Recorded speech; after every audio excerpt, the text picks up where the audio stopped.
How do you actually scare people with a stage show? Well, haunted houses create a mood, build the tension, and then invade your personal space. I recently saw an original paranormal horror play that was staged in a small theater on a small budget. They used those same haunt tactics, and the result was terrifying. Come with me as I head to the Nocturne Theatre in Glendale to talk to the cast of the Eaves. We'll uncover how they scared me and how those tactics can be applied to your show.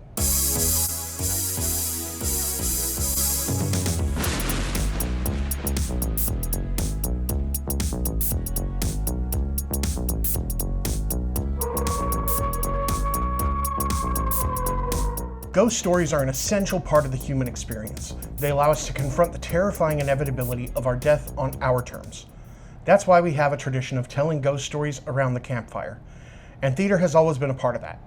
Hamlet's Father, Scrooge's Marley, all the way down to shows like Paranormal Activity. Enter Nocturne Theatre's The Eaves. It's an original show inspired by paranormal experiences, and to be honest with you, it's legit scary. At one point, I heard a woman behind me just go, when the ghost started messing with the little girl. This was my first trip to the Nocturne.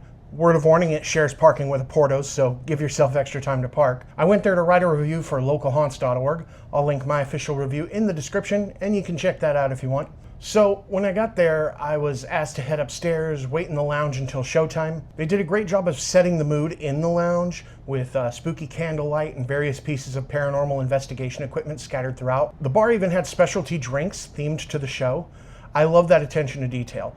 It's a reminder that your audience's experience starts the moment they walk in the building. Then it was showtime. We moved through a darkened hallway and into a small theater, maybe 30 seats, with a table and chairs in front of a scrim. This is a good time to turn it over to the cast, who were nice enough to talk to me after the show, and I'll let them tell you the show's premise. I'm Kayla Fast, and I play Lorraine. And I'm Kelly Krippendorf, and I play the investigator.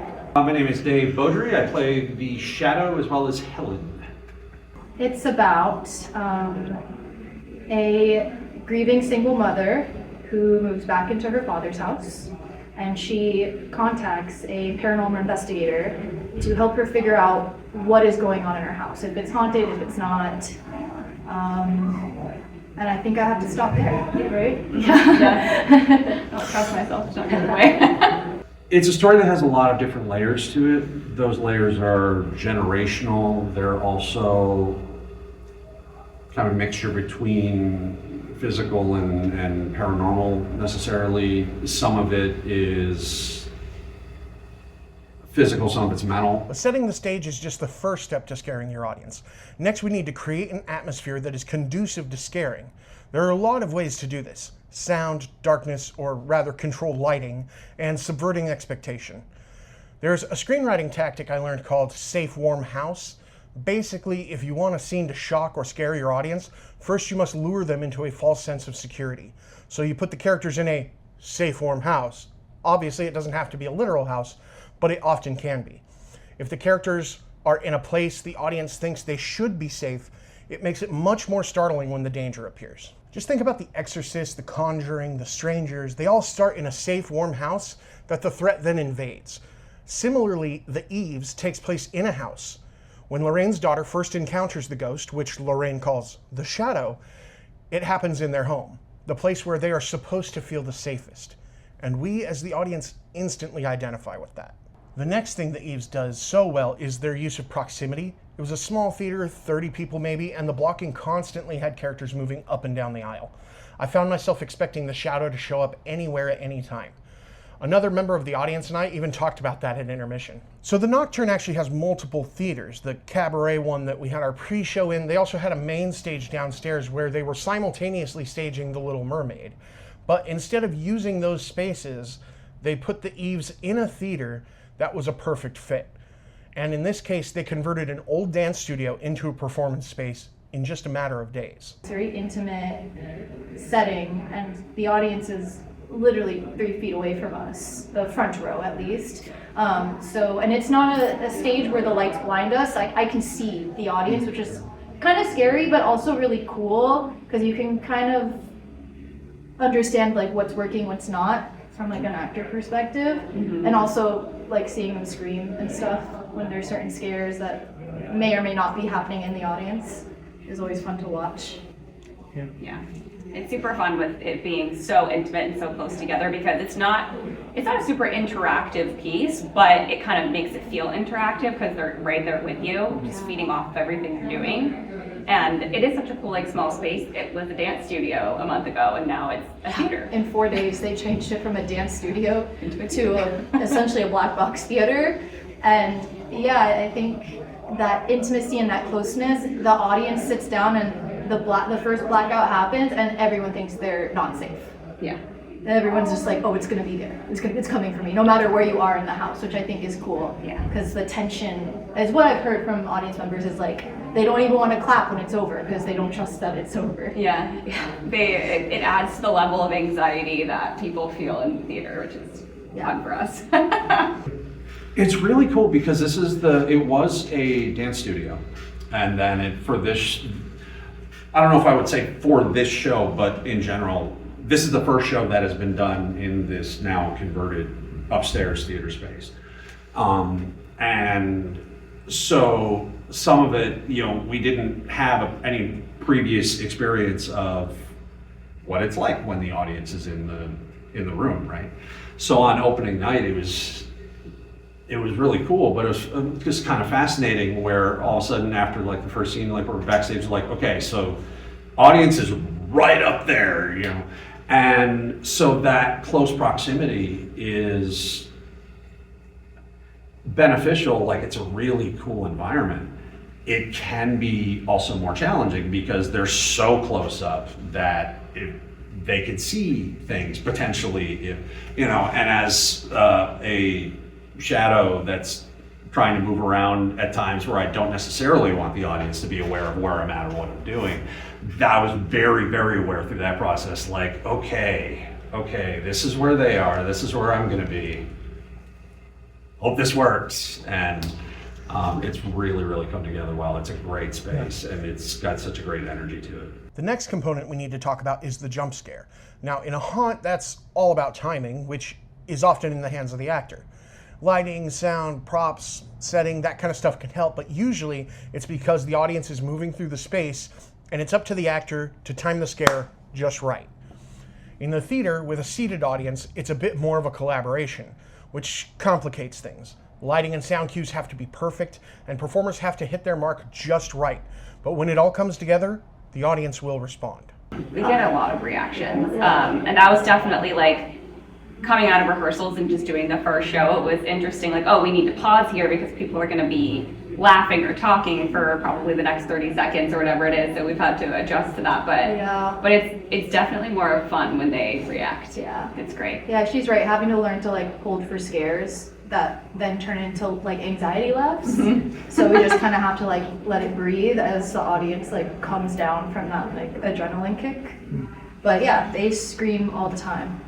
Sometimes they laugh all the time. Sometimes they talk. Sometimes they talk, which, like they're watching a horror movie on their couch, which is kind of crazy, but it's all fun. Every audience is different, but that's why we love it. Yeah. It really depends. For this specific show, it's all angles and inches, meaning that it's kind of a very cinematic experience that's can be difficult to pull off in a live audience.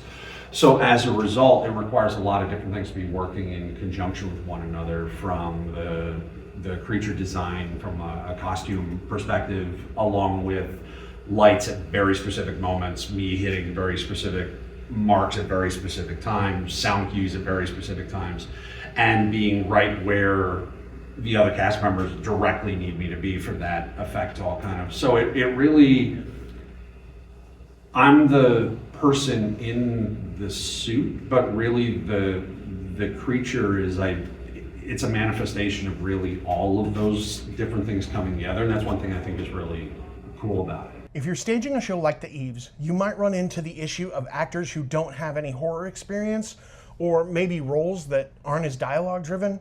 When talking to the cast, we got into how monster characters focus on collaboration and physicality, much like an actor might experience as an ensemble in a musical. We also realized you can relate horror to comedy. Both are about a buildup and a release of tension. There's one jump scare that I think just kind of involves me, and I'm in control of it. So I've learned how to, it's almost like comedic timing, but it's like horror timing on like when's the best time to reveal the scare. And I also scream to kind of jumpstart the audience's screams, because if they hear me scream, they're already screaming before they even know what's happening. But yeah, it's kind of fun. And then once the jump scare happens, there's a blackout, and I kind of just like chuckle, and like as I walk to my next spot, I'm like, got him again. And it's kind of satisfying. For sure. I mean, there's a reason that people will scream and be scared, then immediately start laughing after. It's a very similar experience. Rush Yeah. of like emotion. Mm-hmm. Yeah, and again, like we hold 4 scares. Yeah. And the timing is that we've rehearsed all those jump scares like countless times just until the director felt like the timing was right on those. So that's kind of fun too. The parallels between the two genres that seem so different. And that's where Justin's direction comes in as well. As I said, it really is angles and inches, because if I'm a couple inches over this way and then a light cue hits here, it dies. Or if a cue is a second late or a second early, it just doesn't translate. So I think what I bring to it is familiarity with a lot of the creative teams, so we can communicate, I think, very well. They can say what they need or what they're looking for at any given moment. Most of the time I can pretty accurately, I think, understand that, and then also take direction, I hope, very well. So if something does need to be switched up, that can be communicated, and I'll understand how that translates into how the suit works.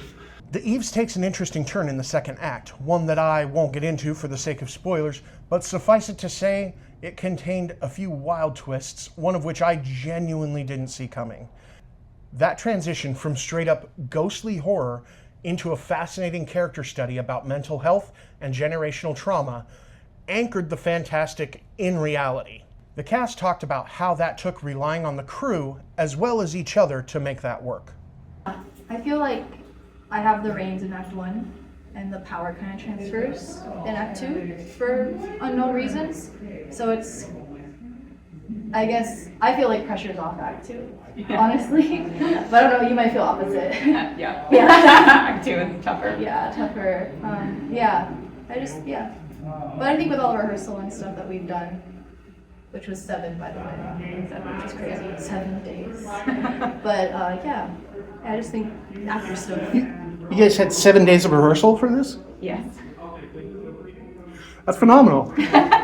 Wow. It's a whirlwind. Yeah, because from the audience perspective, it looks incredibly well polished. So good job. Yeah.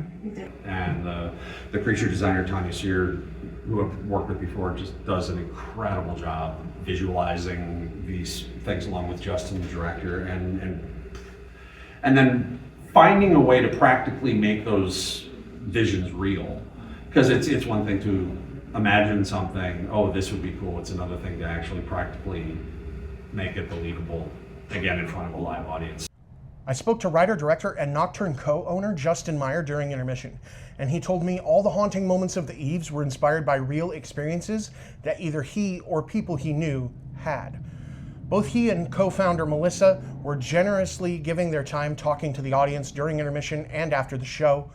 Remember, they did all this while having a production of The Little Mermaid running on the main stage downstairs. When I asked for interviews with the cast, they happily obliged, letting the actors and I use the now closed lounge from earlier. They also let me go take some shots of the set, turning on the lights and closing the door to the Eaves. I'm guessing Justin didn't know that I was rolling there. And that brings us to our last thing. While it may not produce scares per se, it does have an impact on your show. The audience can absolutely sense passion. I've been to several theaters since I started this channel, and I can always tell the ones that have built a culture of passion, collaboration, and integrity. And as far as I saw, the Nocturne is definitely one of those theaters. Like in the audition, or just reading the synopsis that was given to us prior to the audition, I had no idea what it was actually going to be, which obviously you have to keep it concealed because you don't want to know what's going to happen. But I think what drew me to it is obviously just kind of like the horror aspect of it, is I love horror movies and spooky stuff, and I think getting to be a part of something like that sounded really cool, and that there are some really strong female characters, which really drew me to it as well. The writing for women was great. Yeah. Yeah, we went through several drafts till we got to what you saw today. And I was drawn to it because I love doing plays. I know this is like a musical kind of place, but I love a straight play. So when I got the opportunity to audition, I was like, yes, acting. You can't hide behind a song, like you gotta do it. It's just there, you gotta bare your soul or you don't, you know? And I've never done anything horror like in the theater, so it was a fun learning experience. It's a lot of fun. I very much love the people that I work with, both on stage, backstage, on the shows that are going on downstairs. I know a lot of them, and everyone is very much rooting for one another to succeed. And then also, if there's anything one of us can do to help facilitate that in any given moment, then there's a trust built up there that, you know, I know Kayla, Kelly, Hannah, like they'll all be where I need them to be, so I'm not just a dude in a suit at a weird moment. And likewise, they know I'm gonna show up when I'm supposed to be there, and no one's gonna leave anybody hanging. If you get a chance, check out The Eaves. It's honestly one of the best original horror shows I've seen, especially as far as scares go. But it also has great characters, a story full of surprises, and all that stuff that makes theater important and powerful.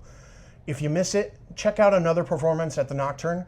They're doing musicals based on Dracula and Frankenstein this year. And if you can't make it to any of them, maybe you don't live in Southern California, consider subscribing to this channel. I mentioned to Melissa and Justin that I'd love to cover both Dracula and Frankenstein, and they were open to the idea, so fingers crossed. If you made it this far, give the video a like, maybe leave a comment. Engagement helps push the video to new people and spread the word about great independent theater.